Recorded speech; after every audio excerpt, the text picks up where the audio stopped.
Hi family, welcome back to my YouTube channel. ನಾನು ಗಾಯಿ ಚೇತು. ಎಲ್ಲರೂ ಹೇಗಿದ್ದೀರಾ? ಹೋಪ್ ಎಲ್ಲರೂ ಚೆನ್ನಾಗಿದ್ದೀರಾ ಅಂತ ಅನ್ಕೊಂತೀವಿ. ನಾವು ಕೂಡ ಚೆನ್ನಾಗಿದ್ದೀವಿ. ಬೆಳಗ್ಗೆಯಿಂದನೇ ಡೈಲಿ ವ್ಲಾಗ್ ಮಾಡ್ತಾ ಇದ್ದೀನಿ. ಸೊ ಇವಾಗ ನಾನಿಲ್ಲಿ ಕುಕ್ಕರಲ್ಲಿ ಪಲಾವ್ ಇಟ್ಟಿದ್ದೀನಿ. ಬೆಳಗ್ಗೆನೆ ಟಿಫನ್ ಮಾಡಿಬಿಟ್ಟೆ. ಆ್ಯಂಡ್ ಮನೆ ಸ್ವಲ್ಪ ಕ್ಲೀನಿಂಗ್ ಕೆಲಸ ಇತ್ತು, ಅದನ್ನು ಕೂಡ ಮುಗಿಸ್ಕೊಂಡಿದ್ದೀನಿ. ಇವತ್ತು ಚಿರುಗೆ ಸ್ಕೂಲಿಗೆ ಕಳಿಸಿಲ್ಲ, ಬಿಕಾಸ್ ಅವನಿಗೆ ಸ್ವಲ್ಪ ಹುಷಾರಿಲ್ಲ. ಇವಾಗೆಲ್ಲ ಹಾಸ್ಪಿಟ್ಲಿಗೆ ಕರ್ಕೊಂಡು ಹೋಗಬೇಕು, ಹಾಗಾಗಿ ಅವನ್ನ ಸ್ಕೂಲಿಗೆ ಕಳಿಸಿಲ್ಲ. ಇವಾಗ ಟಿಫನ್ ಎಲ್ಲ ಮಾಡಿಸ್ಬಿಟ್ಟು ಕರ್ಕೊಂಡು ಹೋಗೋಣ. ಅಂಡ್ ಬುಜ್ಜಿ ಬೇಬಿಗೂ ಸ್ವಲ್ಪ ಕೋಲ್ಡ್ ಆಗಿ ಹೋಗ್ಬಿಟ್ಟಿದೆ, ಅವನು ಕೂಡ ಕರ್ಕೊಂಡು ಹೋಗ್ಬೇಕು. ಹಾಗೆ ಇವತ್ತು ಗುರು ಪೌರ್ಣಮಿ, ಸೊ ಮನೆಯಲ್ಲಿ ಪೂಜೆ ಎಲ್ಲ ಮಾಡಬೇಕು. ಆನ್ ದ ವೇ ಬರ್ತಾ ಹಾಗೆ ಹೂವು ಎಲ್ಲ ತೊಗೊಂಡು ಬರೋಣ ಅಂತ ಹೇಳ್ಬಿಟ್ಟು. ಸೊ ಫುಲ್ಲು ಕೋಲ್ಡ್ ಆಗಿಬಿಟ್ಟಿದೆ ಪಾಪ ಇವನಿಗೆ. ನೋಡೋಣ ಇವತ್ತಿನ ವ್ಲಾಗ್ ಹೇಗೆ ಹೋಗುತ್ತೆ ಅಂತ. ಅಂಡ್ ಯಾರೆಲ್ಲ ಇನ್ನೂ ನನ್ನ ಚಾನಲ್ನ ಸಬ್ಸ್ಕ್ರೈಬ್ ಆಗದೆ ನೋಡ್ತಾ ಇದ್ದೀರಾ, ಪ್ಲೀಸ್ ಸಬ್ಸ್ಕ್ರೈಬ್ ಆಗಿ. ಅಂಡ್ ಪಕ್ಕದಲ್ಲೇ ಕಾಣೋ ಬೆಲ್ ಐಕನ್ನ ಕ್ಲಿಕ್ ಮಾಡಿ. ಅಂಡ್ ಈ ವಿಡಿಯೋ ಇಷ್ಟ ಆದರೆ ಗೊತ್ತಲ್ಲ, ಲೈಕ್ ಶೇರ್ ಕಮೆಂಟ್ ಮಾಡೋದನ್ನ ಮರಿಬೇಡಿ. ಹೀಗೆ ಸ್ವಲ್ಪ ಟಿಫನ್ ಎಲ್ಲ ತಿನ್ನಿಸ್ಬಿಡೋಣ ಅಂತ ಹೇಳ್ಬಿಟ್ಟು. ಸೊ ಪಲಾವು ಸಖತ್ತಾಗಿ ಬಂದಿದೆ, ಗಮ್ಮತ್ತಿದೆ. ಇವಾಗ ಬೇಗ ಬೇಗ ಟಿಫನ್ ತಿನ್ನಿಸ್ಬೇಕು. ಇಬ್ರಿಗೂ ಹಾಸ್ಪಿಟ್ಲಿಗೆ ಕರ್ಕೊಂಡು ಹೋಗ್ತಾ ಇದ್ದೀವಿ. ಸೊ ಇಬ್ರಿಗೂ ಹುಷಾರಿಲ್ಲ. ಒಬ್ರಿಗೆ ಹುಷಾರಿಲ್ಲ ಅಂದ್ರೇ ನೋಡ್ಕೊಳ್ಳೋದು ಕಷ್ಟ, ಇನ್ನು ಇಬ್ರಿಗೂ ನೋಡ್ಕೊಳ್ಳೋದು ಸಿಕ್ಕಾಪಟ್ಟೆ ಕಷ್ಟ ಆಗುತ್ತೆ. ಬಟ್ ಏನು ಮಾಡೋಕ್ಕಾಗಲ್ಲ. ಸೊ ಹಾಗಾಗಿ ಬೆಳಗ್ಗೆನೇ ಟಿಫನ್ ಎಲ್ಲ ತಿನ್ನಿಸ್ಕೊಂಡು ಹಾಸ್ಪಿಟ್ಲಿಗೆ ಕರ್ಕೊಂಡು ಹೋಗೋಣ ಅಂತ. ಸೊ ಇವಾಗ ಇಬ್ರಿಗೂ ಟಿಫನ್ ಒಂದೇ ಸಲ ತಿನ್ನಿಸ್ಕೊಂಡ್ಬಿಡ್ತೀನಿ, ಸ್ವಲ್ಪ ಬಿಸಿ ಇದೆ. ಆ್ಯಂಡ್ ನಮ್ಮ ಮನೇಲಿ ಏನಂದರೆ, ಇವನು ತರಕಾರಿನೇ ತಿನ್ನಲ್ಲ. ಅವನು ತರಕಾರಿ ಬಿಟ್ಟು ಬೇರೆ ಏನೂ ತಿನ್ನಲ್ಲ. ಈ ಥರ ಎತ್ತಿ ಎತ್ತಿ ಸೈಡಿಗೆ ಹಾಕ್ತಾಯಿದ್ರೆ ಫುಲ್ ತರಕಾರಿ ತಿನ್ಕೊಂಡೇ ಬೇಕಾದ್ರೆ ಊಟ ಮಾಡಿಬಿಡ್ತಾನೆ. ಇವನು ಅವ್ರ ಅಪ್ಪನ ಥರ. ಏನಮ್ಮ ತಿನ್ನಮ್ಮ, ಕಾಳು ಬೇಕಾ? ಹಾಂ ತಿನ್ನು. ನೋಡಿ ಹಂಗೆ ಕೇಳಿ ಕೇಳಿ ಇಸ್ಕೊಂಡು ತಿಂತಾನೆ ಪಾಪ. ಬಟ್ ಇವನು ಹಂಗಲ್ಲ, ನಂಗೆ ತರಕಾರಿ ಬೇಡ, ಅದು ಬೇಡ, ಇದು ಬೇಡ ಅಂತ ಹೇಳೋದು ಜಾಸ್ತಿ. ಹಂಗಂತ ಏನು ತಿನ್ನಿಸ್ದೇ ಇರಲ್ಲ, ಅನ್ನದೊಳಗಡೆ ಹಾಕ್ಬಿಟ್ಟು ತಿನ್ನಿಸ್ಬಿಡ್ತೀನಿ. ಸೊ ಇವಾಗ ಬೇಗ ಬೇಗ ತಿನ್ನಿಸ್ಬಿಟ್ಟು ಹಾಸ್ಪಿಟ್ಲಿಗೆ ಕರ್ಕೊಂಡು ಹೋಗಬೇಕು. ಯಪ್ಪ ಇವರಿಬ್ರಿಗೂ ಹುಷಾರಿಲ್ದಾಗ ಆಗೋಗ್ಬಿಟ್ರೆ ನಮಗಂತೂ ಫುಲ್ ಟೆನ್ಷನ್ ಆಗೋಗ್ಬಿಡುತ್ತೆ. ರಾತ್ರೆಲ್ಲ ಅವ್ರ ಅಪ್ಪಂಗೊಂದು ಅರ್ಧ ನೈಟು, ಬೆಳಗ್ಗೆ ಎಲ್ಲ ನನಗೊಂದಷ್ಟು ಹಿಂಸೆ ಕೊಟ್ಟಿದ್ದಾನೆ. ಸೊ ಇವಾಗ ತಿನ್ನಿಸ್ಬಿಟ್ಟು ಹಾಸ್ಪಿಟ್ಲಿಗೆ ಕರ್ಕೊಂಡು ಹೋಗೋಣ. ಫಸ್ಟು ಅವರಿಗಿಬ್ರಿಗೂ ತಿನ್ನಿಸ್ಬಿಟ್ಟು ಆಮೇಲೆ ನಾವು ಕೂಡ ಟಿಫನ್ ಎಲ್ಲ ತಿನ್ಕೊಂಡ್ವಿ. ಚಿರುನು ಹಠ ಮಾಡ್ತಾಯಿದ್ದ ಹಾಸ್ಪಿಟ್ಲಿಗೆ ಬರಲ್ಲ ಅಂತ. ಅವನಿಗೆ ಇಂಜೆಕ್ಷನ್ನು ಮತ್ತು ಟ್ಯಾಬ್ಲೆಟ್ಸ್ ಎಲ್ಲ ಸಿಕ್ಕಾಪಟ್ಟೆ ಕಷ್ಟ, ಸಿರಪ್ ಕುಡಿಯೋದು ಕಷ್ಟ. ಅವನು ಹಠ ಮಾಡ್ತಾ ಇರ್ತಾನೆ. ಹೇಗೋ ಸಮಾಧಾನ ಮಾಡಿ ಇವತ್ತು ಸ್ಕೂಲಿಗೆ ಬೇರೆ ರಜಾ ಹಾಕ್ಸಿದ್ವಾ, ಕರ್ಕೊಂಡೋಗಿ ತೋರಿಸ್ಬಿಡೋಣ ಅಂತ ಹೇಳಿಬಿಟ್ಟು ಇಬ್ಬರೂ ರೆಡಿ ಮಾಡ್ಕೊಂಡು ಕರ್ಕೊಂಡು ಹೋಗ್ತಾ ಇದ್ದೀವಿ. ಸ್ವಲ್ಪ ಹೊತ್ತಿಗೆ ಆ್ಯಕ್ಟಿವ್ ಆಗೋದ್ರು. ಚಿರುಗೆ ತುಂಬ ಲೂಸ್ ಮೋಷನ್ನು ಒಂದು 2-3 ದಿನದಿಂದ ಕಂಟಿನ್ಯೂಸ್ ಆಗಿ ಹಂಗೆ ಆಗ್ತಾಯಿದೆ. ಸಿರಪ್ಪು, ಟಾನಿಕ್ಕು ಪ್ರತಿಯೊಂದೂ ಕೊಟ್ಟಿದ್ದೀವಿ, ಆದ್ರೂ ಕಮ್ಮಿ ಆಗಿಲ್ಲ. ಬುಜ್ಜಿ ಬೇಬಿಗೆ ಫುಲ್ ಕೋಲ್ಡ್ ಆಗೋಗ್ಬಿಟ್ಟಿತ್ತು. ಅವನಿಗೂ ಕೂಡ ಅಷ್ಟೇ. ಒಂದು 15 ಡೇಸ್ ಬಿಟ್ಟು ಕೋಲ್ಡ್ ಆಗ್ತಾನೇ ಇರುತ್ತೆ. ಯಾಕೆ ಏನು ಅಂತ ನಮಗೂ ಅರ್ಥ ಆಗ್ತಿದ್ದಿಲ್ಲ. ಹಾಗಾಗಿ ಸರಿ ಅಂತ ಹೇಳ್ಬಿಟ್ಟು ಕರ್ಕೊಂಡು ಹೋಗೋಣ ಅಂತ ಹೇಳ್ಬಿಟ್ಟು ಹೋಗ್ತಾ ಇದ್ದೀವಿ. ಸಿಕ್ಕಾಪಟ್ಟೆ ಗಾಳಿ, ಫುಲ್ ಚಳಿ ಆಗ್ತಾಯಿತ್ತು ನನಗಂತೂ.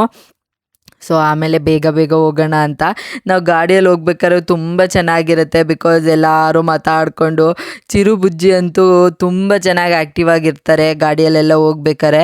ಅದಕ್ಕೋಸ್ಕರನಾದರೂ ಅವ್ರನ್ನೆಲ್ಲರೂ ಕರ್ಕೊಂಡು ಹೋಗಬೇಕು ಅಂತ ಅನ್ನಿಸುತ್ತೆ. ಸೊ ಹಿಂಗೆ ಮಾತಾಡ್ಕೊಂಡು ಹಾಸ್ಪಿಟ್ಲಿಗೆ ಕೂಡ ಬಂದ್ವಿ. ನಾನು ಯಾವಾಗ್ಲೂ ಆಕಾಶ್ ಹಾಸ್ಪಿಟಲಲ್ಲೇ ತೋರಿಸೋದು, ದೇವನಹಳ್ಳಿಯಲ್ಲಿ ಇದೆಯಲ್ಲ ಅಲ್ಲಿ. ಇದು ಗೌರ್ಮೆಂಟ್ ಕೂಡ ಹೌದು ಮತ್ತು ಪ್ರೈವೇಟ್ ಕೂಡ ಹೌದು. ಇಲ್ಲಿ ಈ ಚೆಕಪ್ಗೆ ಜಸ್ಟ್ 10 ರೂಪೀಸ್ದು ಒಂದು ನಾವು ಇನ್ ಪೇಷಂಟ್ದು ಒಂದು ಕಾರ್ಡ್ ತೊಗೊಂಡೋದ್ರೆ ಸಾಕು, ಅಲ್ಲೇ ಕೊಡ್ತಾರೆ. ಅದೊಂದು ತೊಗೊಂಡೋದ್ರೆ ಅಷ್ಟೇ, ಇನ್ನು ಎಕ್ಸ್ಟ್ರಾ ಏನು ಅಮೌಂಟ್ ಎಲ್ಲ ಈಸ್ಕೊಳ್ಳಲ್ಲ. ಇನ್ನೇನು ಮೆಡಿಸನ್ಸ್ ಇರುತ್ತೋ ಅದನ್ನು ನಾವು ತೊಗೋಬೇಕು. ಅಲ್ಲೇ ಕೂಡ ತೊಗೋಬೋದು, ಇಲ್ಲ ಹೊರಗಡೆ ಕೂಡ ತೊಗೋಬೋದು. ಸೊ ಹಾಗಾಗಿ ನಾವು ಯಾವಾಗಲೂ ಇಲ್ಲೇ ತೋರಿಸೋದು. ಸೆಟ್ ಆಗಿಬಿಟ್ಟಿದೆ. ಬುಜ್ಜಿ ಬೇಬಿ ಹುಡ್ತಾಗ್ಲಿಂದ ಇಲ್ಲೇ ತೋರಿಸ್ತಾ ಇರೋದ್ವಾ, ಸೊ ಇಬ್ರಿಗೂ ಸೆಟ್ ಆಗಿಬಿಟ್ಟಿದೆ. ಆ್ಯಂಡ್ ಫಸ್ಟು ಹೋಗಿದ ತಕ್ಷಣ ಮಕ್ಳಿಗೆ ಇಬ್ರಿಗೂ ಚೀಟಿ ತೊಗೊಂಡು ಆ್ಯಂಡ್ ಇಬ್ರದ್ದು ಐಟು ವೆಯ್ಟ್ ಎಲ್ಲ ಏನೇನು ಇರುತ್ತಲ್ಲ ಅದನ್ನೆಲ್ಲ ಚೆಕ್ ಮಾಡ್ತಾರೆ. ಸೊ ಅವರಿಬ್ಬರು ಚೆಕ್ ಮಾಡ್ತಾಯಿದ್ರು, ನಾನು ಈ ಕಡೆ ಚೀಟಿ ಎಲ್ಲ ತೊಗೊತಾ ಇದ್ದೆ. ಅದಾದಮೇಲೆ ಡಾಕ್ಟ್ರು ವಿಚಾರಿಸ್ತಾರೆ ಏನಾಗಿದೆ, ಯಾಕೆ, ಏನು ಅಂತ ಹೇಳಿಬಿಟ್ಟು. ಸೊ ಒಬ್ಬೊಬ್ಬರಿಗೆ ತೋರಿಸೋಣ ಅಂತ ಹೇಳಿಬಿಟ್ಟು ತೋರಿಸ್ತಾ ಇದ್ದೆ. ಫಸ್ಟು ಬುಜ್ಜಿ ಬೇಬಿಗೆ ತೋರಿಸ್ಕೊಂಬಿಡೋಣ ಅಂತ ಹೇಳಿಬಿಟ್ಟು ಅವ್ರಿಗೂ ಕೂಡ ಚೆಕಪ್ ಎಲ್ಲ ಮಾಡಿದ್ರು. ನಾರ್ಮಲ್ ಕೋಲ್ಡ್ ಅಲ್ವಾ, ಸೊ ಇವಾಗ ವೆದರ್ ಚೇಂಜ್ ಆಗ್ತಾ ಇರುತ್ತೆ, ಅದಕ್ಕೆ ಹಂಗೆ ಆಗ್ತಾ ಇರುತ್ತೆ ಅಂತ ಹೇಳ್ತಾ ಇದ್ರು. ಅದಾದಮೇಲೆ ಚಿರುಗೂ ಕೂಡ ತೋರಿಸೋಣ ಅಂತ ಹೇಳಿಬಿಟ್ಟು, ಅವನಿಗೂ ಕೂಡ ಅಷ್ಟೇ ಲೂಸ್ ಮೋಷನು ಒಂದೇ ಸಲ ನಿಲ್ಲಲ್ಲ, ಸ್ವಲ್ಪ ಟೈಮ್ ತೊಗೊಳತ್ತೆ. ಅದಾದಮೇಲೆ ನಿಂತೋಗುತ್ತೆ. ನೀವು ನಾರ್ಮಲಾಗೆ ಸ್ವಲ್ಪ ಖಾರ ಎಲ್ಲ ಕಮ್ಮಿ ಮಾಡಿಬಿಟ್ಟು ನೀರು ಜಾಸ್ತಿ ಕೊಡಿ, ಮತ್ತು ವಾಟರ್ ಕಂಟೆಂಟ್ ಇರೋ ಫ್ರೂಟ್ಸ್ ಆಗಿರ್ಬೋದು, ಮತ್ತು ಫುಡ್ಡೂ ಅಷ್ಟೇ ತುಂಬ ಗಟ್ಟಿ ಪದಾರ್ಥ ಎಲ್ಲ ಕೊಡಬೇಡಿ ಅಂತ ಹೇಳಿದ್ರು. ಅದಾದಮೇಲೆ ಬುಜ್ಜಿ ಬೇಬಿನೂ ಕೂಡ ತೋರಿಸ್ತಾ ಇದ್ನ. ಅವನಂತೂ ಫುಲ್ಲು ಆ್ಯಕ್ಟಿವ್ ಆಗಿದ್ದ. ಅದಾದಮೇಲೆ ಬುಜ್ಜಿ ಬೇಬಿಗೆ ಸ್ವಲ್ಪ ಕೂದಲೆಲ್ಲ ಕಮ್ಮಿ ಬರ್ತಾಯಿದೆ, ಅದ್ರ ಬಗ್ಗೆನೂ ಕೇಳಿದೆ. ಇದೆ. ಹಾಗಾಗಿ ಅವರು ಪ್ರೋಟೀನು ಕ್ಯಾಲ್ಶಿಯಂ ಕಮ್ಮಿ ಆಗಿರ್ಬೋದು, ಸ್ವಲ್ಪ protein rich food, calcium rich food ಎಲ್ಲ ಕೊಡಿ ಅಂತ ಕೂಡ ಹೇಳಿದ್ರು.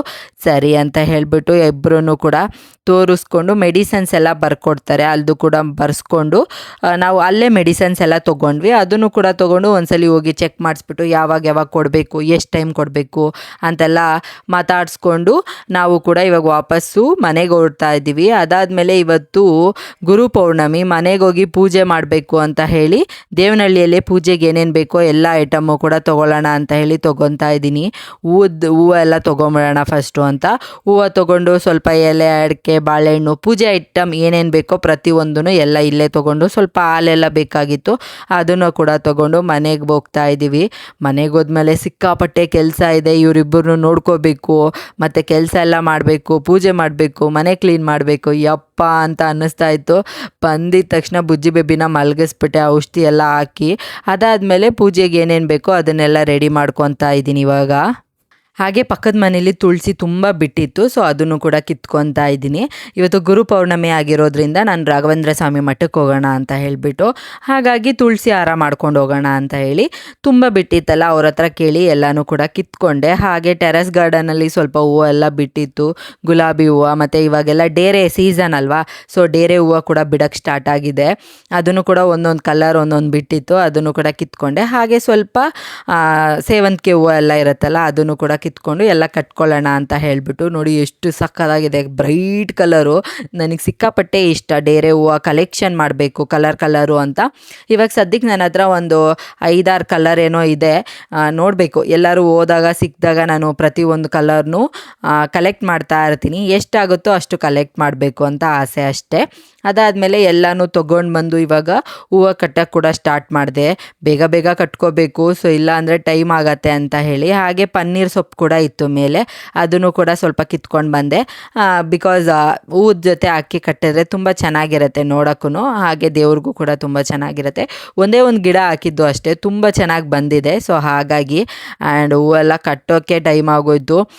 ತುಂಬ ಹೂವು ಬೇರೆ ಇತ್ತು, ಒಂದು 1/4 kg ಮಲ್ಲಿಗೆ ಹೂವು ಕೂಡ ತೊಗೊಂಡು ಬಂದಿದ್ದೆ. ಹಾಗೆ ತುಳಸಿ ಹಾರ ಕೂಡ ಹಾಕಬೇಕಾಗಿತ್ತಲ್ಲ, ಹಾಗಾಗಿ ಸೊ ಎಲ್ಲನೂ ಕಟ್ಟುತ್ತಾ ಇದ್ದೆ. ಫಸ್ಟು ಹೂವೆಲ್ಲ ಕಟ್ಟಿ ಎತ್ತಿಬಿಡೋಣ, ಅರಳಿದ್ರೆ ಕಟ್ಟೋಕ್ಕಾಗಲ್ಲ, ಹಾಗಾಗಿ ಹೂವೆಲ್ಲ ಫಸ್ಟು ಕಟ್ಟಿ ಎತ್ತಿಕ್ಬಿಟ್ಟೆ. ಬುಜ್ಜಿ ಬೇಬಿ ಮಲ್ಕೊಂಡಿದ್ನಲ್ಲ, ಅವ್ನು ಎದ್ದಳಕ್ಕಿಂತ ಮುಂಚೆ ಎಲ್ಲ ಕೆಲಸ ಮಾಡ್ಕೊಂಬಿಡೋಣ ಅಂತ ಹೇಳ್ಬಿಟ್ಟು.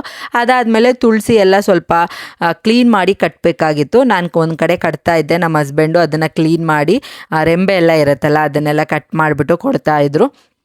ನಾನು ಕೂಡ ಬೇಗ ಕಟ್ಕೊಂಬಿಟ್ಟೆ. ಸೊ ಎಲ್ಪ್ ಮಾಡಿದ್ದಕ್ಕೆ ಸ್ವಲ್ಪ ಬೇಗ ಕೆಲಸ ಕೂಡ ಆಯಿತು.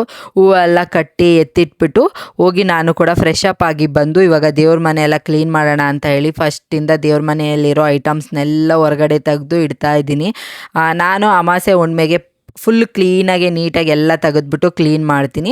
ವಾರದ ದಿನ ಕ್ಲೀನ್ ಮಾಡ್ತೀನಿ, ನಾರ್ಮಲ್ ಟೈಮಲ್ಲಿ ಹಾಗೆ ದೀಪ ಹಚ್ತೀನಿ. ಸೊ ಹಾಗಾಗಿ ಇವತ್ತು ಪೌರ್ಣಮಿ ಅಲ್ವಾ, ಎಲ್ಲನೂ ತೆಗೆದು ನೀಟಾಗಿ ಹೊರಗಡೆ ಇಟ್ಬಿಟ್ಟು ಫಸ್ಟಿಂದ ನೀಟಾಗಿ ಎಲ್ಲ ಕ್ಲೀನ್ ಮಾಡೋಣ ಅಂತ ಹೇಳಿಬಿಟ್ಟು. ಇದನ್ನು ಕ್ಲೀನ್ ಮಾಡೋಕ್ಕೇ ಸ್ವಲ್ಪ ಟೈಮ್ ಹಿಡಿಯುತ್ತೆ ನನಗೆ, ಬೇರೆದೆಲ್ಲ ಬೇಗ ಆಗೋಗ್ಬಿಡುತ್ತೆ. ಹಾಗಾಗಿ ಅದಾದಮೇಲೆ ಇವಾಗ ನಾನು ದೇವ್ರ ಮನೆ ಕ್ಲೀನ್ ಮಾಡೋಕ್ಕೆ ಯಾವಾಗಲೂ ನೀರಿಗೆ ಸ್ವಲ್ಪ ಅರಶಿನ ಮತ್ತು ಕಲ್ಲುಪ್ಪು ಬರುತ್ತಲ್ಲ ಅದನ್ನು ಹಾಕ್ಕೊಂಡು ಕ್ಲೀನ್ ಮಾಡ್ತೀನಿ. ಸೊ ಅದು ಒಳ್ಳೆಯದು, ಏನಾದರೂ ಮುಟ್ಟೇನಾದರೂ ಆಗಿದ್ರೆ ಹೋಗುತ್ತೆ ಅಂತ ಹೇಳಿಬಿಟ್ಟು ನಾನು ಫಾಲೋ ಮಾಡ್ತೀನಿ ಅಷ್ಟೇ. ದೇವ್ರ ಮನೆಯೆಲ್ಲ ಕ್ಲೀನ್ ಮಾಡಿಬಿಟ್ಟು ಅದು ಒಣಗಾಕ್ಬಿಟ್ಟು ಇವಾಗ ದೇವ್ರ ಫೋಟೋಗಳೆಲ್ಲ ಏನಿರುತ್ತಲ್ಲ ಅದನ್ನೆಲ್ಲ ನೀಟಾಗಿ ಹೊರಗಡೆ ತೆಗೆದ್ಬಿಟ್ಟು ಫಸ್ಟಿಂದ ಎಲ್ಲ ನೀಟಾಗಿ ಒರೆಸಿ ಕ್ಲೀನ್ ಮಾಡಿಬಿಟ್ಟು ಅದಕ್ಕೆ ಅರಶಿನ ಕುಂಕುಮ ಎಲ್ಲ ಇಟ್ಕೊತೀನಿ.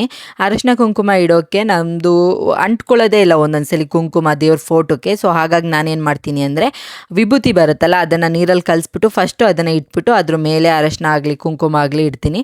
ತುಂಬ ಚೆನ್ನಾಗಿ ಅಂಟ್ಕೊಳ್ಳುತ್ತೆ ಆ್ಯಂಡ್ ತುಂಬ ದಿನ ಆದ್ರೂ ಹಾಗೆ ಕಾಣುತ್ತೆ ಇವತ್ತು ಇಟ್ಟಿದ್ದೀವೇನೋ ಅಂತ.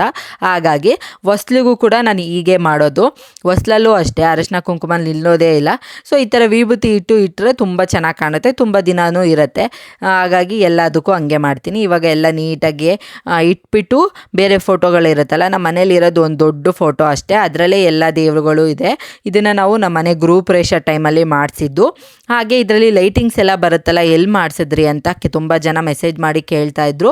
ಇದ್ರೊಳಗಡೆನೇ ಅಂದರೆ ನೀವು ಎಲ್ಲಿ ಫೋಟೋಸ್ ಮಾಡಿಸ್ತೀರಲ್ಲ ಅವ್ರಿಗೆ ಹೇಳಿದ್ರೆ ಅವರೇ ಲೈಟಿಂಗ್ಸ್ ಎಲ್ಲ ಹಾಕಿ ಕೊಡ್ತಾರೆ. ಹಾಗೆ ಇದರಲ್ಲಿ ದೇವ್ರದ್ದು ಸಾಂಗ್ಗಳು ಕೂಡ ಬರುತ್ತೆ. ಸೊ ಶ್ಲೋಕಗಳೆಲ್ಲ ಬರುತ್ತೆ. ನಾನು ಪೂಜೆ ಎಲ್ಲ ಮಾಡ್ಬೇಕಾದ್ರೆ ಅದನ್ನು ಕೂಡ ಹಾಕೊತೀನಿ. ಸೊ ಅದೆಲ್ಲ ಆದಮೇಲೆ ಎಲ್ಲ ನೀಟಾಗಿ ಇಕ್ಬಿಟ್ಟು ತುಳಸಿ ಕಟ್ಟೆ ಬಾಗಿಲು ಏನೇನಿರುತ್ತಲ್ಲ ಅದನ್ನೆಲ್ಲ ಒರೆಸಿ ಅದಕ್ಕೂ ಕೂಡ ಅರಿಶಿನ ಕುಂಕುಮ ಎಲ್ಲ ಇಟ್ಬಿಟ್ಟು ಇವಾಗ ದೇವ್ರ ಮನೇಲಿ ಮತ್ತೆ ಎಲ್ಲ ರೀಅರೇಂಜ್ ಮಾಡಿ ಇವಾಗ ಕಳ್ಸಕ್ಕೆ ಇಡ್ತೀನಿ. ತುಂಬ ಜನ ಕಳ್ಸಕ್ಕೆ ಎಲೆ ಇಡಲ್ವಾ ಅಂತ ಕೇಳ್ತೀರಾ.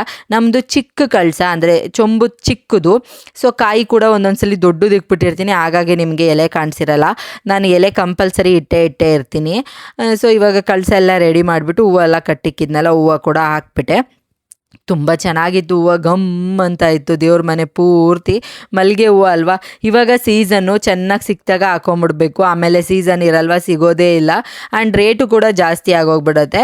ಸೊ ಸಿಕ್ಕಿದಾಗ ನಾನು ಪ್ರತಿ ಸಲಿನೂ ಮಲ್ಲಿಗೆ ಹೂವನ್ನೇ ತೊಗೊಂಡು ಬಂದು ಎಲ್ಲದಕ್ಕೂ ಹಾಕ್ತೀನಿ. ಹಾಗೆ ನಮ್ಮ ಮನೇಲೂ ಹೇಗೋ ಸ್ವಲ್ಪ ಅಲ್ಲಿ ಇಲ್ಲಿ ಹೂವೆಲ್ಲ ಸಿಗುತ್ತೆ, ಅದನ್ನು ಕೂಡ ಎಲ್ಲ ಅರೇಂಜ್ ಮಾಡ್ಕೊತೀನಿ. ತುಂಬ ಚೆನ್ನಾಗಿ ಕಾಣಿಸ್ತಾ ಇತ್ತು ದೇವ್ರ ಮನೆ. ನನಗಂತೂ ಸಿಕ್ಕಾಪಟ್ಟೆ ಖುಷಿ ಆಯಿತು. ನಾನು ಒಂದು ಟೈಮಲ್ಲಿ ಇವತ್ತು ಪೂಜೆ ಮಾಡೋಕ್ಕಾಗುತ್ತೋ ಇಲ್ವೋ ಅಂತ ಅಂದ್ಕೊಂಡಿದ್ದೆ, ಬಟ್ ಆಯಿತು, ಅದೇ ಖುಷಿ ನನಗೆ.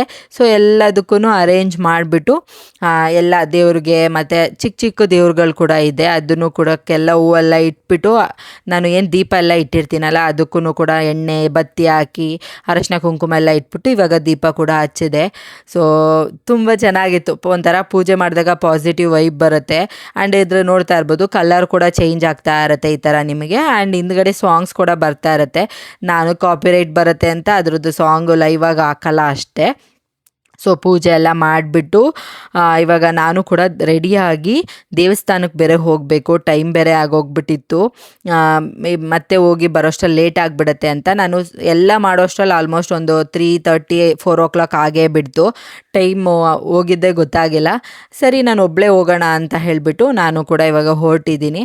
ಮಕ್ಕಳನ್ನೆಲ್ಲ ಕರ್ಕೊಂಡು ಹೋಗ್ತಾ ಇಲ್ಲ, ಅವ್ರಿಗೆ ಹುಷಾರು ಬೇರೆ ಇಲ್ವಲ್ಲ. ಸೊ ಹಾಗಾಗಿ ಹಸ್ಬೆಂಡ್ ಹತ್ರ ಬಿಟ್ಬಿಟ್ಟು ನಾನು ಒಬ್ಬಳೇ ದೇವಸ್ಥಾನಕ್ಕೆ ಹೋಗೋಣ ಅಂತ ಹೇಳಿ ನಾನು ಹೂವು ಕಟ್ಕೊಂಡಿದ್ನಲ್ಲ ಅದು ಸ್ವಲ್ಪ, ಮತ್ತು ತುಳಸಿ ಹಾರ ಮಾಡ್ಕೊಂಡಿದ್ನಲ್ಲ ದೇವರಿಗೆ ಅಂತ ಅದನ್ನು ಕೂಡ ತೊಗೊಂಡೆ. ಅದ್ರ ಜೊತೆಗೆ ಇವತ್ತು ಯಾವುದಾದ್ರೂ ಕಾಳುಗಳು ಇಲ್ಲ ಬೇಳೆ ಏನಾದರೂ ದಾನ ಮಾಡಿದ್ರೆ ಒಳ್ಳೆಯದು ಅಂತ ಕೂಡ ಹೇಳಿದ್ರು. ಹಾಗಾಗಿ ಕಡಲೆಬೇಳೆ ಸ್ವಲ್ಪ ತೊಗೊಂಡಿದ್ದೀನಿ, ಒಂದು 1/4 kg ಆಗೋಷ್ಟು. ಅದನ್ನು ಕೂಡ ತಗೊಂಡು ಇವಾಗ ಹೊರಟೆ ನಾನು ಕೂಡ ರೆಡಿಯಾಗಿ. ಇವತ್ತು ನಾನು ಗುರು ಮಠಕ್ಕೆ ಬಂದಿರೋದು, ಅಂದರೆ ಗುರು ರಾಘವೇಂದ್ರ ಸ್ವಾಮಿ ಮಠಕ್ಕೆ ಫಸ್ಟ್ ಟೈಮ್ ಬರ್ತಾ ಇರೋದು. ತುಂಬ ಸಲ ಅನ್ಕೊತೀವಿ ಹೋಗಬೇಕು ಅಂತ ಹೇಳ್ಬಿಟ್ಟು, ಹೋಗೋಕ್ಕೆ ಆಗ್ತಾ ಇದ್ದಿದ್ದಿಲ್ಲ. ಬಟ್ ಇವತ್ತು ದೇವ್ರದ್ದು ಪೂಜೆ ದಿನವೇ ಬರೋ ಥರ ಆಯಿತು. ತುಂಬ ಚೆನ್ನಾಗಿ ರೆಡಿ ಮಾಡಿದರು, ಅಲಂಕಾರ ಎಲ್ಲ ಮಾಡಿ.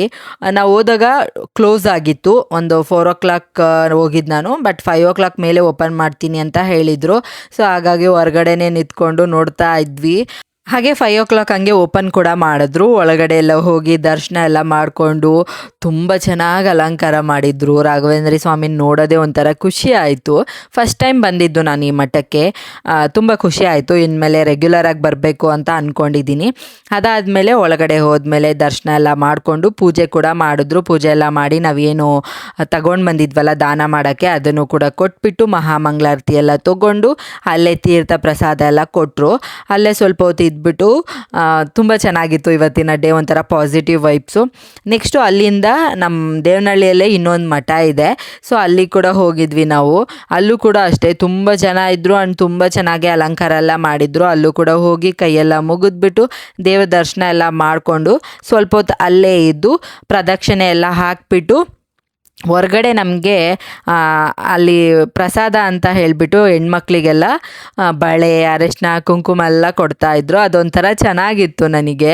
ಸೊ ದೇವಸ್ಥಾನದಲ್ಲಿ ಈ ಥರದ್ದೆಲ್ಲ ಕೊಡೋದು, ನಾನು ಕೂಡ ಹೋಗಿ ತೊಗೊಂಡು ಹಾಗೆ ಪ್ರಸಾದ ಕೂಡ ಹೊರಗಡೆ ಹಂಚ್ತಾಯಿದ್ರು.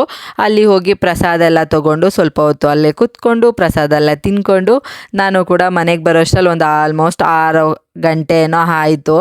ಸೊ ಇವತ್ತಿನ ಡೇ ಹೀಗಿತ್ತು. ಫುಲ್ ಡೇ ವರ್ಕು, ಸಿಕ್ಕಾಪಟ್ಟೆ ಬ್ಯುಸಿ. ಮನೆಗೆ ಹೋದ್ಮೇಲೆ ಮತ್ತೆ ಮಕ್ಕಳನ್ನೆಲ್ಲ ನೋಡ್ಕೊ, ಅವ್ರಿಗೆ ಹುಷಾರಿಲ್ವಲ್ಲ. ಸೊ ನೈಟ್ ರೋಟೀನ್ ಅದೇ ಆಯಿತು. ನೋಡಿದ್ರಲ್ಲ ಇವತ್ತಿನ ವ್ಲಾಗ್ ಇದಾಗಿತ್ತು. ಈ ವ್ಲಾಗ್ ನಿಮಗೂ ಕೂಡ ಇಷ್ಟ ಆಗಿದೆ ಅಂತ ಅಂದ್ಕೊತೀನಿ. ಇಷ್ಟ ಆದರೆ ಗೊತ್ತಲ್ಲ, ಸಪೋರ್ಟ್ ಮಾಡಿ, ನನ್ನ ಚಾನಲ್ನ ಸಬ್ಸ್ಕ್ರೈಬ್ ಮಾಡ್ಕೊಂಡು ಫುಲ್ ವೀಡಿಯೋನ ನೋಡಿ. ಸೊ ನನಗೂ ಕೂಡ ತುಂಬ ಇಂಪಾರ್ಟೆಂಟು ನಿಮ್ಮ ಸಪೋರ್ಟು. ಇದೇ ಥರ ವ್ಲಾಗು ಕಂಟಿನ್ಯೂ ಆಗ್ತಾ ಇರುತ್ತೆ. ಸೊ ಸಪೋರ್ಟ್ ಮಾಡಿ. ಆ್ಯಂಡ್ ಈ ವಿಡಿಯೋನ ನಾನು ಇಲ್ಲಿಗೆ ಎಂಡ್ ಮಾಡ್ತೀನಿ. ಮತ್ತೆ ಹೊಸ ವಿಡಿಯೋದಲ್ಲಿ ಸಿಗ್ತೀನಿ. Take care, bye bye. Thank you so much for watching.